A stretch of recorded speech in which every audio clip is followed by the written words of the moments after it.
Now, school children across the country are expected to skip classes on Friday as part of a strike against climate change. It's organised by the group UK... Less than 1 year ago, a Swedish girl decided to stand in front of the Parliament building and sparked a never-before-seen climate change movement. The first official school strike for climate in London was on March 15th, and I was amazed to see the amount of young adults and children exercising their absolute democratic right to have their voice heard and demand action. Climate change is an important matter and the government isn't realising it enough. They're not making enough changes, and although... I was interested to see if what the strikers demand from governments and companies is realistic to implement, so I met with Christiana Figures, the former chief to the UN on climate change and arguably the person most responsible for the Paris Climate Agreement. So I asked her the same question as the activists had been asking: why don't we put a moratorium on fossil fuels and bring carbon emissions to a net zero as soon as possible? Would that not be most efficient in avoiding a climate catastrophe? Well, it would be more efficient in theory, but I don't know who would agree to it. So we prefer to go with things that we can actually get implemented. A moratorium on fossil fuels would, first of all, stop all energy generation, or at least 70% of energy generation right now, because 70% still depends on fossil fuels, and the world would not be able to survive an immediate stop of 70% of energy generation. Plus, I don't think anybody would agree with it. So I think it's more productive to look at things that we can actually work with. The drastic reform necessary to tackle the climate crisis in a way that does not happen at the expense of our standard of living and global development is not compatible with the way our carbon-fueled economy is set up. So I thought, what are we doing then? If it is in fact impossible, are the kids out in the streets just wasting their time? So I asked her to share with me what realistic objective is there that the protesters should demand. I think you have to say, stop all fossil fuels, because you have to take a very dramatic stand. And I am actually very supportive of all of the young people in the street, because you're holding us oldies to account.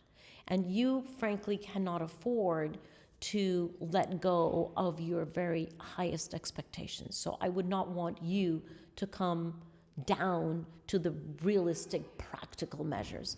I'm counting on you to plant a flag way ahead of where we are, because that allows other people to come in behind and begin to open up the space of what is practical.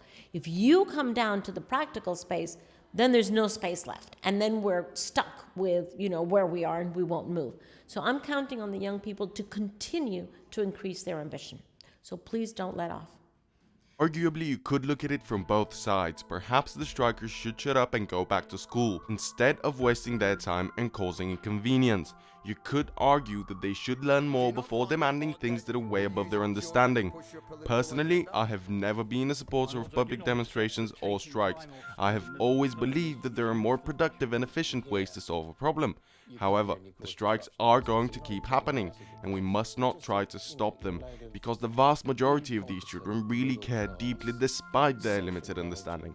It is the job of those with power and exposure to focus on the reason they're striking instead of picking on them for having unrealistic demands. It is every human being's responsibility to do whatever they can to protect our home.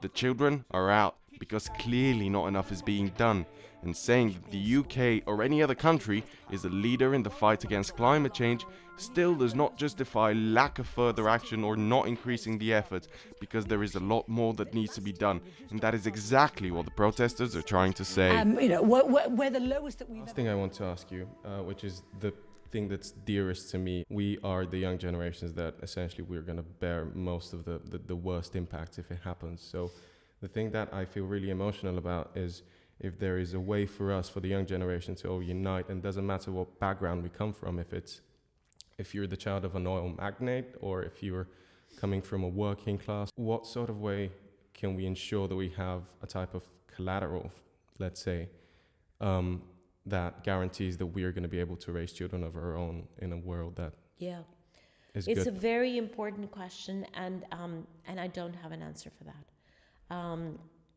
What you can do is talk to your parents and get your parents to change their attitude and their decisions. I cannot tell you how many people who are currently working in the oil and gas industry have told me they are beginning to evolve their part of the oil and gas industry toward renewables because of what their children have said to them.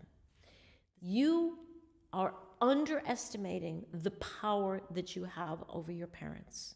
Your parents are currently in the position to make very many important decisions that are going to affect your lives. Have a serious conversation with your parents and ask them, how are they contributing either to make the world a much more difficult place for you to live in or a much better place? If every single one of those 1.5 million young people who were on the street had that conversation with their parents, we would begin to move. So you have two very important levers. Out on the streets, striking, and I hope that you have the staying power to stay with us for a long time, but also talk to your parents and uncles and aunts and grandparents and all the rest of it.